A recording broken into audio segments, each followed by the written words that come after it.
Hello, my name is Emcee. I am project specialist at the University of Minnesota Institute of Community Integration.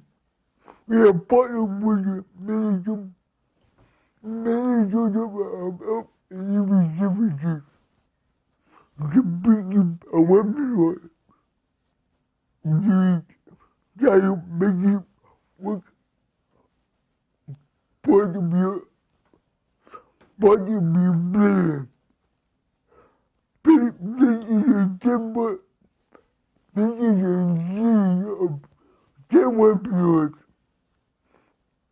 and it will cover a variety of topics around employment services, support, and policies in Minnesota. Today's webinar is today's title of the webinar is I to employment. Make it work and part of your plan. Make it the and part of a table webinar and will cover a variety of topics around employment services, support, and policies in Minnesota. Today's webinar is I to work. If I listened to my full secret counter, I will not be talking to you today. I will be in an intelligent workshop, not using my gift and talents. I am flexible for myself and succeeding. What could be a reality for anyone? This webinar is designed to show you how you can raise expectations for yourself, your family members, or your employees or many disabilities. Please enjoy this webinar. Thank you, Jeffrey. Hello, everyone. My name is Mark Olson. I'm a project coordinator at the University of Minnesota Institute on Community Integration. And I'm here today to interview two folks, and they're going to be talking about why they choose employment. I'm going to have each of them introduce themselves by name and where they currently work, and then we'll get into a series of questions after that. My name is Kenisha Conditt, and I work at the Mall America. Thank you, Kenisha. My name is Carol Ely, and I work at the Institute on Community Integration at the University of Minnesota.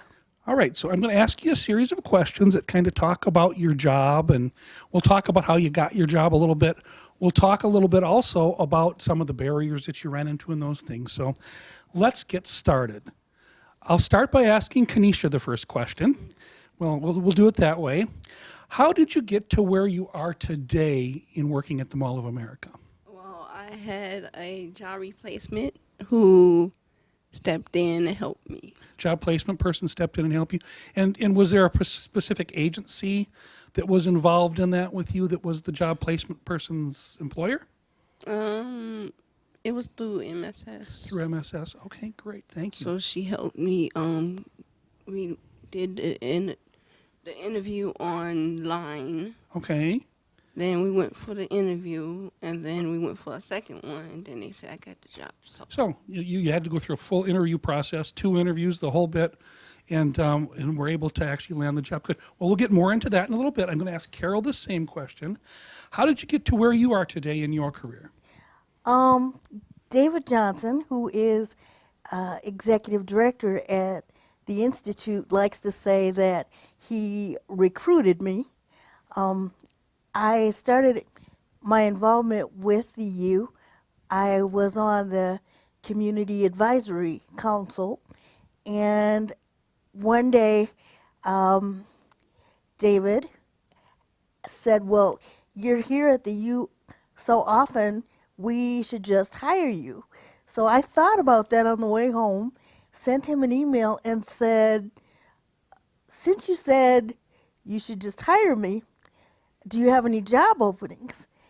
At the time, he didn't, but over a period about 6 months, he customized a job for me, at which time I had a very informal interview with David in the lobby of what used to be the Radisson Hotel. And then I had another interview with the person who ended up being my first supervisor here at the U, named Matt Ziegler. And with Matt, I got hired pretty much on the spot. Great, Carol. So there's a couple of things that I hear in that just really play to me. One is that one of the pieces that worked for you was that you were networking. Another was that you were persistent and actually followed up after that networking opportunity with David. And then it sounds as if you were just like the right candidate for the job that they were actually to actually carve out to work for you. So. Yeah, my mother jokingly said they hired you because they were tired of you calling every couple weeks saying, do you have a job for me yet? But I literally did call every 2 or 3 weeks and say, have you carved out a job for me? And that persistence is one of the key things I think people need to do in any job search, no matter who you are. All right, on to the next question. What were some of the things that made it tough for you to actually land a job? And we'll start with Carol this time.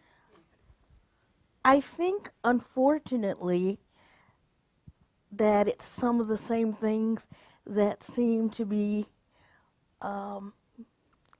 creating barriers for folks who are about the same age that I was, around 30 or so. After I finished college, I naively thought that, I would just go into a job, and that ended up not being the case. I think a lot of times at that period of time when you go in for an interview, you'd feel like they were looking at the chair first rather than you, and making assumptions that because you used a wheelchair or Metromobility for your method of transportation, that would make you an unreliable employee. So it took me, I'd been out of college for about 8 years before I got my first steady job. Before then, it was jobs that, depend on, a little bit of funding, and then you'd go home and they'd say, well, you don't have to come back tomorrow because the funding is over. So, yeah, some grant dollars or some funding that was very specific to that piece. Very, very was specific. a key thing to those jobs. But it took you 8 years to actually it took land a 8 job. years. And I remember one of my first jobs that I had paid $5 an hour. And as a young person, I'm thinking to myself, wait a minute, I graduated from college and this is all I'm going to make is $5 an hour. So it did take a long time, and I'm finding that for a young lady that I'm now mentoring who is 30 years old, she's having similar difficulties getting a job for a variety of the same reasons that I have. Well, I'm glad that you're moving on and doing some mentoring. I'm going to ask Kenisha the same question. What were some of the things that made it tough for you to get a job? Well, I just did the application online, and then when I did the application online, we went for the interviews, and I've been going to job fairs, and when I was going to job fairs, that kind of helped. So again, for you, it ended up being part of a networking thing too. One of the barriers were just finding the jobs. And Yes. so this was your kind of opportunity to go out and network and go to job fairs and try Yeah. and look at those places. All right. Well, on to the next question. What were the steps you took to overcome the barriers? You just answered it for me, so I probably don't even have to ask you this one. For you, it was the job fairs, Kenisha, that kind of helped you get Yeah. there. But Carol, could you share a little bit about what some of the steps that you took to overcome some of those barriers were? Well, I did a lot of volunteering before I got a paid position.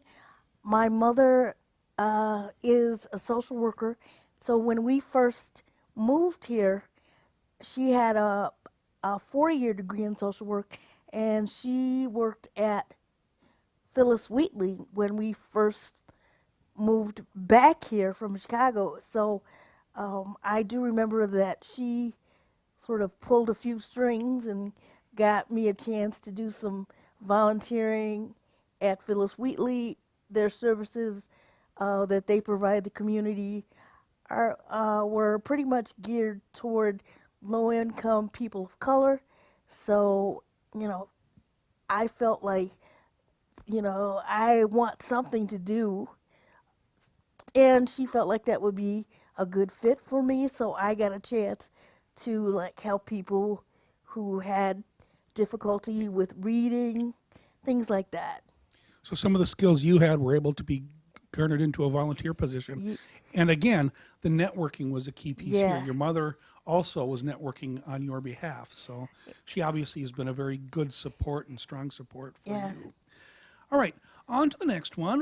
What were there allies that helped you? Your mother would be one. My mother was undoubtedly my strongest ally. She made it very, very clear from the time I was in elementary school that she had very high expectations of me. She was very specific as to what they were, and she always said, all right, you have cerebral palsy, and physically, obviously you're not going to be able to do physical labor, so you are going to go to high school, get the best grades possible, and you are going to college, you are going to graduate, and I expect you to move out and get a job. Sounds like mother was a bit of a motivator for you. Yeah, only at that time I wasn't thinking of her as a motivator, but looking back on it, as I've gotten older, I have called my mother and said, I didn't think this when I was younger, but I have to say that if it weren't for you pushing me along the way, and I don't mean that in a negative sense, but I said, if it weren't for you, I wouldn't be sitting in my office at the University of Minnesota today. And were there other allies, Carol? I know your mother's Yeah, probably the biggest one, but Well, I had a lot of allies at at the places I volunteered at, like Phyllis Wheatley. I had a lot of people that I came in contact with there who said, you've got a good brain, and they tried to help me even find other volunteer positions that they thought would be good for me, since I've always liked to do something that helps somebody, whether it's helping them with reading, helping them with math. I've always been like that, so I've always had those informal supports as well as the formal ones. so some of the pieces there are that that people really looked at who you were and what really motivated you and what was important to you, and made sure that job opportunities were coming before you that would do that. So all your allies helped. All right, Kenisha, how about you? Were there some allies that supported you and helped you, and how did they do that? Well, my mom was one of them too, and my job coaches, and yeah. What were some of the things your mom did that made you feel supported? Well, she was like, you can get out there, go find a job, and So she gave you lots of verbal support and just Yeah. kind of kind of a cheerleader kind of thing. What were some of the things that the job coach did for you? The well, job developer. we been doing like me and her will meet on Mondays and follow up and see what we can find for work for me. Okay, so you had a regularly scheduled meeting with that person, and that was kind of their time to really focus on you for a while and help support you in your Yep. job search. All right, great. Have you heard anything from friends that you know who may have run into other barriers that kind of affected them?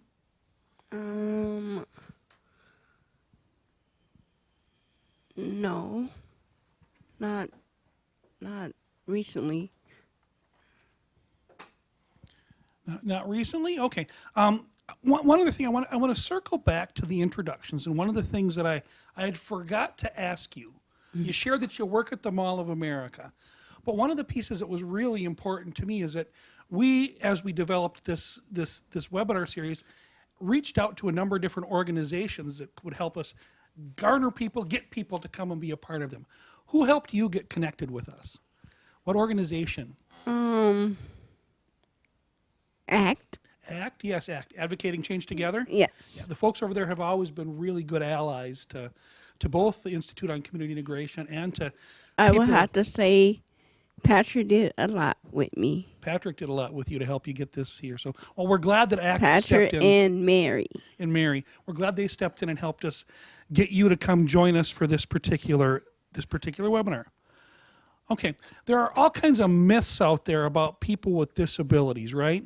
We all hear them. Absolutely. Okay, Yeah. what is one myth that you just wish would go away? Okay, this is the simplest question you could ever ask me. One myth that I really wish would go away is that whole, I don't even know if you'd call it an idea as much as an attitude, and that is there's still many times when, it will come up in conversation and I say I work, and people still go, "You work?" And I go, "Yeah." And then they say, "Where do you work?" And I'll say, "The University of Minnesota." And I've had people say to me, "They let you work there?" Yeah, so that's the biggest attitude that I wish would go away, is I wish people would stop being so shocked. And I also wish that people would stop assuming that the main reason that I work is so I can get out of the house.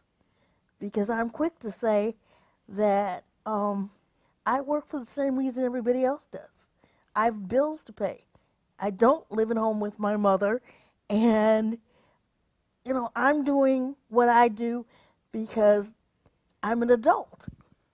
You're living a life in the community as a contributing member of the community, and that's what your aspirations have always been. Yeah. And you wish people would see you in that light rather than seeing the disability and saying, "Oh, it's just so Yeah. great that you can work at all." Yeah. Yeah. So, all right.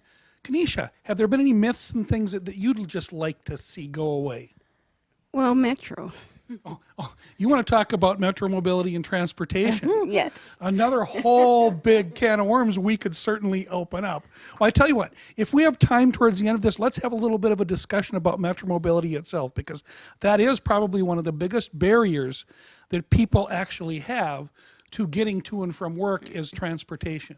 So Yeah. maybe we can, if we have a little time, have a little bit of a brainstorm amongst us about what kinds of transit things could maybe help people with disabilities get there. But Because when I was working at the mall, they left me and they had to come back and pick me up. So and how did that make you feel when you found out that they had left you? I started to panic Started to panic? because they only had 2 people that they picked up from the mall, and then they didn't check IDs to see if I was on there yet. And so they basically missed you and had to come back for you, but that puts you in a little bit of a anxious moment because you were feeling like I'm kind of stranded here and I don't know how Yeah. I'm going to get home. Yeah. So, all right. So yeah, transit is a big issue that does need to be addressed, and I think it is a barrier for a lot of people with disabilities. I know people that I've met who just income wise, transportation becomes an issue. for them, Sometimes too. they no show you or stuff like that. Right, right. All right. Well, let's move on to the next section of our questioning. And now we're going to talk about some of the successes that you're having where you work now. And I'm sure both of you are having wonderful success. So I'm going to run through a series of questions that lets you share a little bit of that with us. All right. Straight up, Kenisha, what makes your current job at the Mall of America successful for you? Meeting new people. Meeting new people. What other things are successful about being there? The work. What kind of work do you do? What specifically do you do? Wipe tables and sweep floors. Okay, wipe table, sweep floors. So you kind of, and where in the mall are you actually doing that? The food court. Food court. And what are some of the fun things that have happened in the food court while you're doing that? You said you like the people. Are there stories that you have about meeting some of the folks that are Mall of America patrons? Coworkers. Coworkers. So coworkers. Most of my coworkers are like, they treat me with respect and longer. So like and then like we get like these cards you get when you do something that it means like makes somebody happy. So you get these from HR. So, and I'm guessing you get those from HR, and just by you sharing that with me, I'm guessing you've probably gotten a few of those. Yes. Yes, you have. That's good, and I can see the smile on your face. You like getting those. Yes. So you found a group of coworkers and an employer that respects you and really makes your work life something that you enjoy. Yes, and they treat me like a sister. Like a sister. Well, that's probably And one of the mainly best. family. Yeah, being a family. Yeah. That's really. I'm glad that you said. Because when I first started there, I went there and I walked through the door and someone, it was a visitor, and she was like, "Welcome to the family." And that's what it's been feeling like for you all the time you've been there. Yes. Great. Well, I'm going to flip on over and have Carol answer that same question. What makes your current job a success? For me, it's that I have been here for 10 years and I'm now going into my 11th year, and they said it wouldn't last. But I think what makes it successful for me is that I've gotten a chance to get more and more challenging opportunities in areas that I'm particularly passionate about, one of which obviously is employment for people with disabilities, because that's a population that's lives at or below the poverty level in a disproportionate number. And so one of the things that I really hope to have some small effect on is doing whatever I can to make sure that there are more opportunities for people with all types of disabilities to get a job so that they can move up and out of poverty. And so I've been given more chances to do things talking about employment on film, on the Self-Advocacy Online website, and I think that that kind of exposure and that kind of talking about how important it is for people with disabilities to be given opportunity to work, that's been wonderful for me, because it's something I'm extremely passionate about. And I hear that passion in the way that you describe that. And that is one of those beautiful things about a job that's successful, is you get an opportunity to grow. And when you have supervisors and people that see that, they give you those growth experience. I bet you've had some of that too, Kenisha, where they've given you more opportunity. Yeah. Yep. Okay, great. So, what might you change about your current employment? We'll start with Carol on this one.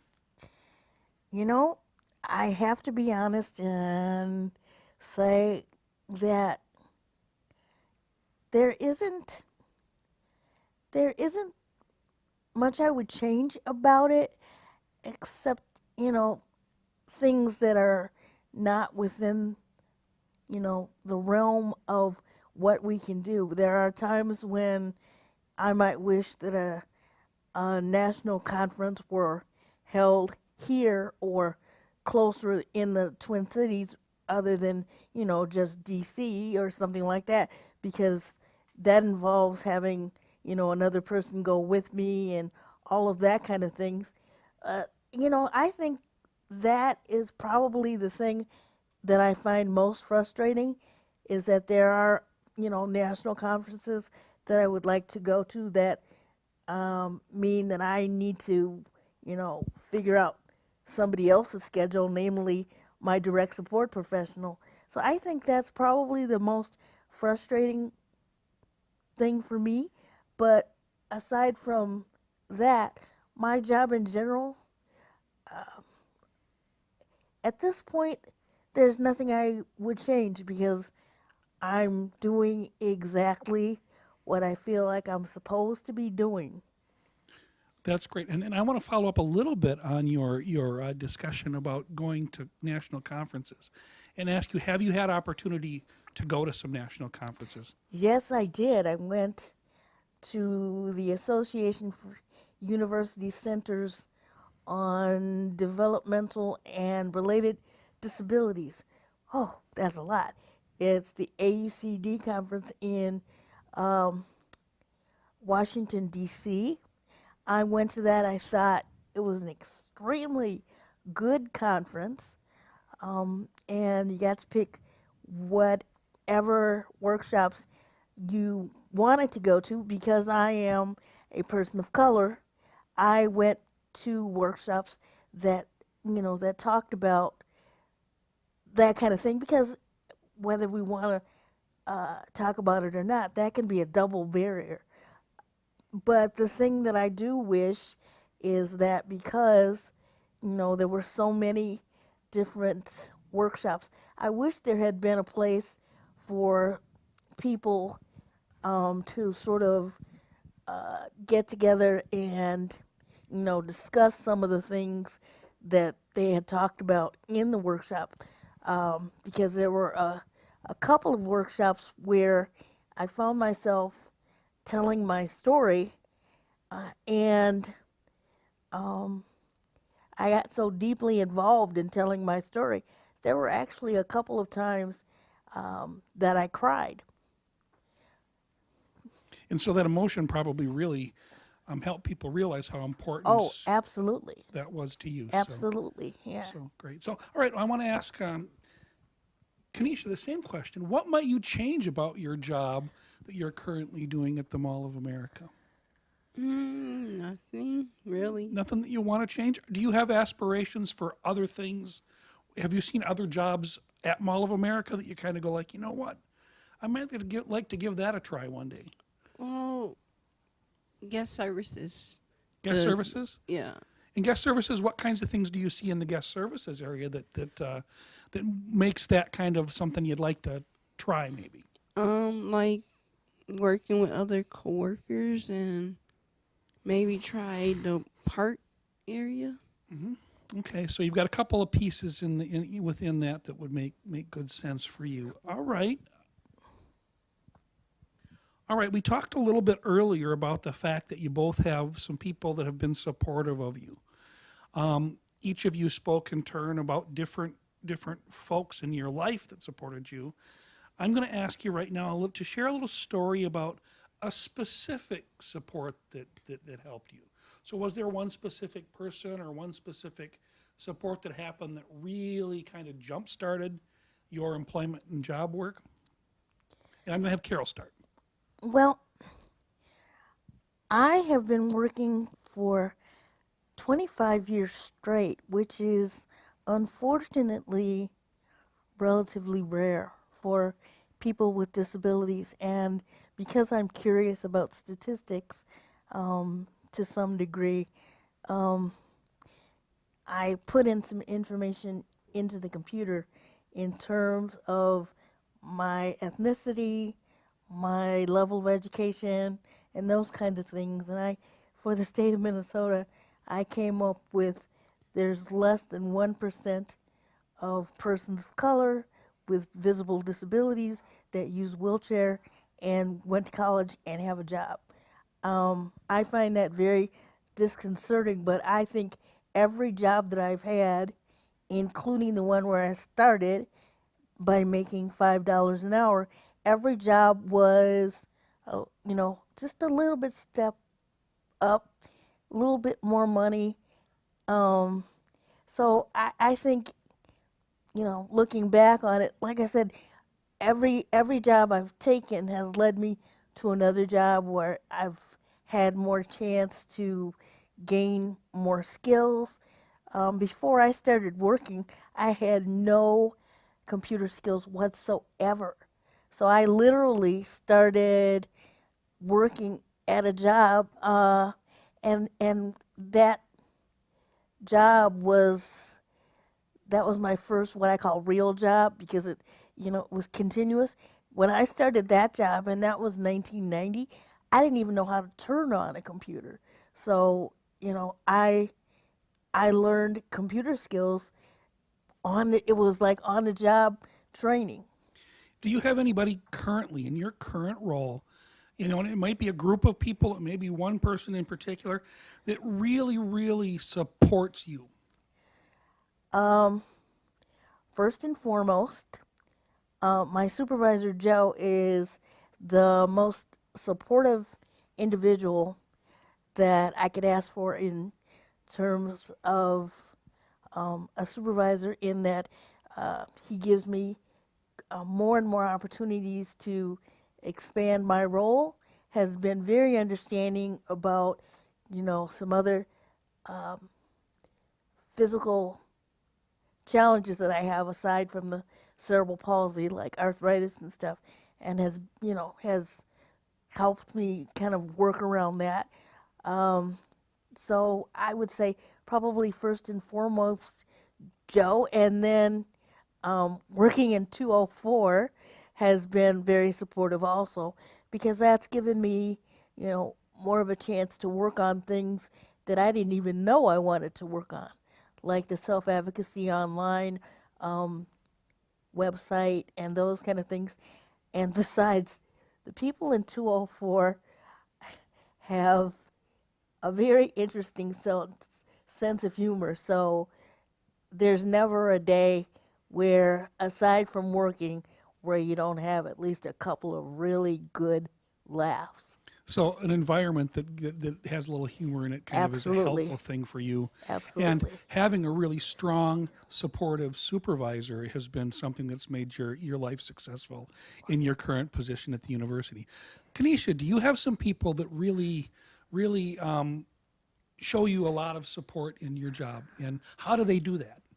Well, like my job coaches, when I didn't know how to do certain things, they kind of helped me. Your job coaches, are there other people that help you out? Mom, Mom? Are there people at the work itself, at the actual Mall of America, that you can go to if, say, you're struggling a little bit? Who are some of the people there that might be able to help you? I have a coworker named Brittany, In Brittany? and she kind of helped me. Okay, so making that initial or that connection with one particular person is kind of helpful at times too. Mm-hmm. Someone that can just be a coworker support. Great.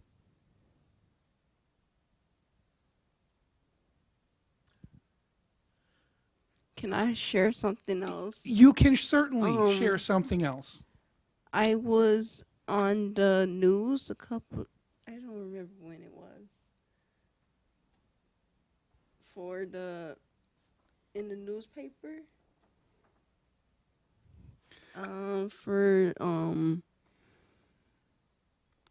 It was. What was it about? What were you in the newspaper for? What were they talking about in the newspaper? It was a story about me. About you? Yeah. And what did they go into in the story? What did they tell about you in that story? About work. About work. So that's a story that I think I would like to actually get a hold of. So would it be okay with you if I contact you after we're through with this? And would you share that newspaper story with me? And we can make sure that it gets shared, shared if nothing else, with our It was RTC in website. Pioneer Press? Yes. All right, there we go. Okay. So maybe if I Google your name and Pioneer Press, it'll come up and I'll get a chance to look at it. Yep. All right, I'll check that out. Thank you for sharing that. Some of my questions that I have written down here, you guys have already hit on, which is a good thing.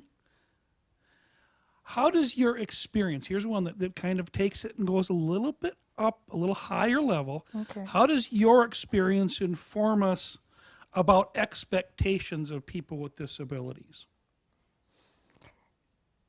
Carol, okay, Carol, going to take it first. All right. I think that it is a clear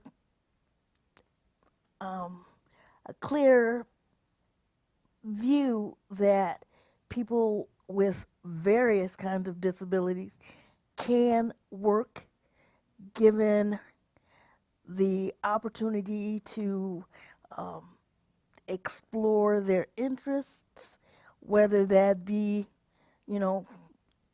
finding and knowing what you really like to do, what you're really good at, or if that means having someone that you trust, sit and talk with you, find out what your basic interests are, if there is a way that your interests can be turned into a job for you, that's great, because when you are doing something that you care about, of course, you do better at it. So I think that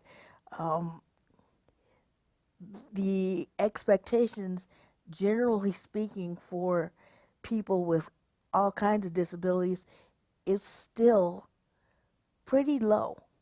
There's still kind of this general thought that if you have a disability, whatever kind it is, that means that you're at home all day, kind of, and I don't mean this in a derogatory sense, because I know a lot of people who don't have a disability who do this, but there's kind of an expectation that you're at home and basically you're just waiting for the first of the month so you can get whatever check you get. Right. So it's almost like the expectation to you.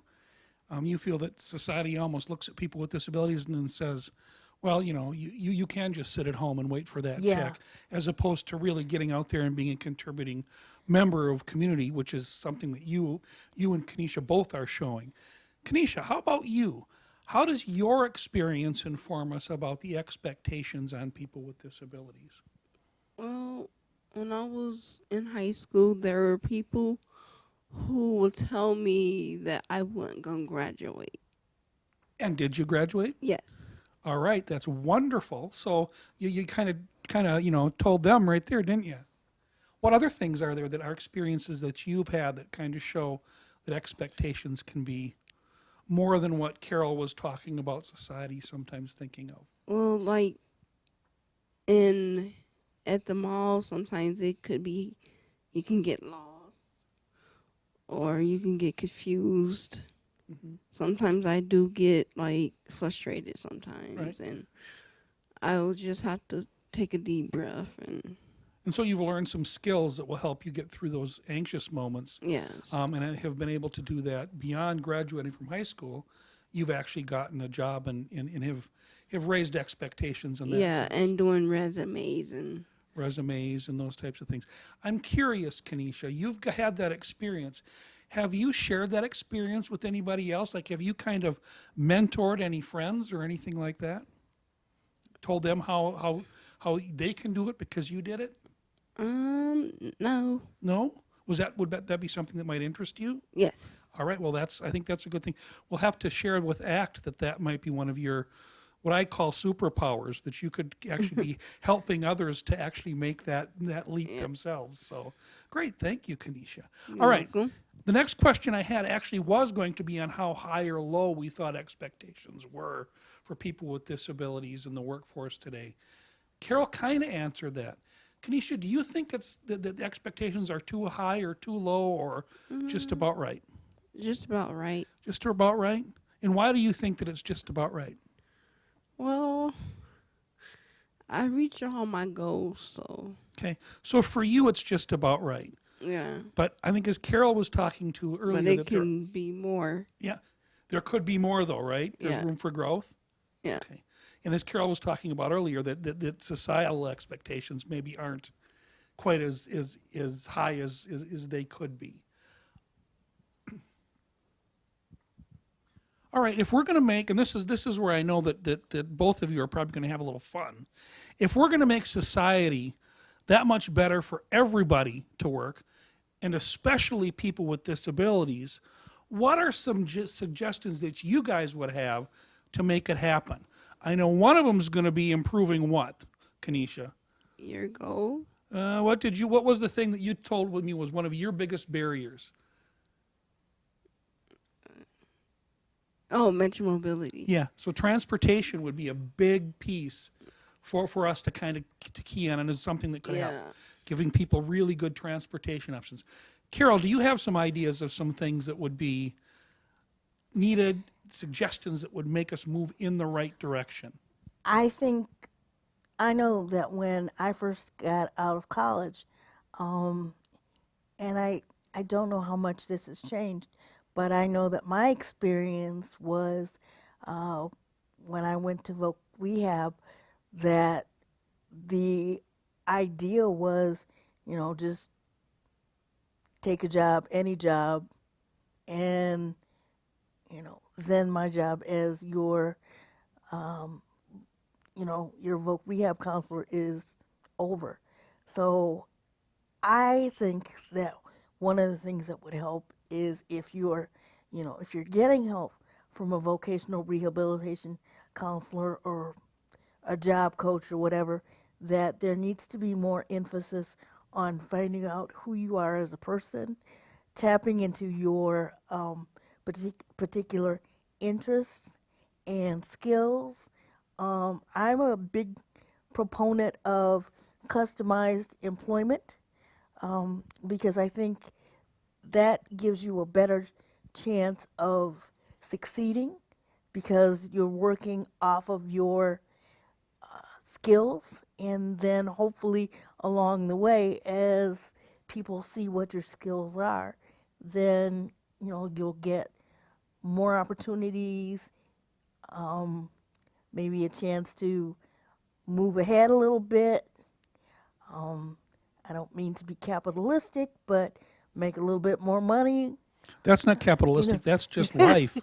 So, I think that the people that are there to support you, whether they be, like I said, your job coach, your vocational rehabilitation counselor, I think there needs to be a mind shift there so that you start out with the highest expectations possible for the individual that you are working with. And I do remember quite a while ago, when I first started working, I didn't make enough money to get off SSI. So it was a long process for me to get to the place where I no longer get SSI. But I do remember one of the things that my mother said is, when I first started working, never turn down money. If they want to give you a raise, don't say no, say yes. Good job. Kenisha like that, get a raise if you can idea too. Yes. I Did would you have like another thing to. to add? I would like to say something about that. All right, go for it. I got one actually. Did you? Yes. Good for you. Good for you. And that I can And see right now. it went down to $11. So So good. So you're making a good wage now doing your work at Mall of America. I'm curious, Kenisha, you're working at Mall of America. About how much time do you spend there? Do you work how many hours a week? I work 8 hours. 8 hours a week right now. Are you interested in working more? Yes. Yes. Okay. So that's kind of one of those goals that you have for moving forward. All right. So Or probably working with Patrick. yeah, Patrick is Kenisha's friend who's in the room here and kind of sitting quietly in the corner. So anyway, yes. So that's good. So I wanted to end our session today by asking you each to share a dream and a goal. But before that, I want to summarize one thing that I think is really a key, based on what I've heard from you guys, that needs to happen. And that's that jobs need to be developed and matched to your interests and skills and found that fit. So what I'm saying is there's an important two factor. It has to be something that you really Absolutely. enjoy to be able to make it work. So then you can work and make a living and do as Carol's done and move to being that fully contributing person within society. Everybody needs to have that right and have that opportunity, and that everybody needs to have the supports in place to make that happen. So now I want you each to end this today by telling me, if you were to leave your job right now, not that you're going to do that. No, I want some more money first. Yeah, okay. Not that you're going to do that, but what would be your dream job? You want me to go first? Go Are ahead, you ready? go ahead, You yeah. go for it. Mine's will be daycare. Daycare. So you'd like to work with children. Yes, I actually volunteer right now at church All right. So you're developing some skills right now with your volunteer because opportunity. my mom did daycare, so I'm kind of following her footsteps. All right. And so well, and that's sometimes the way that we find our employment is through others and seeing what they do. And we enjoy that, and it may lead us to another path. So for you down the line, it may not be working at the Mall of America. It's great right now, but if the right daycare opportunity came up, that might be something you'd be interested in pursuing.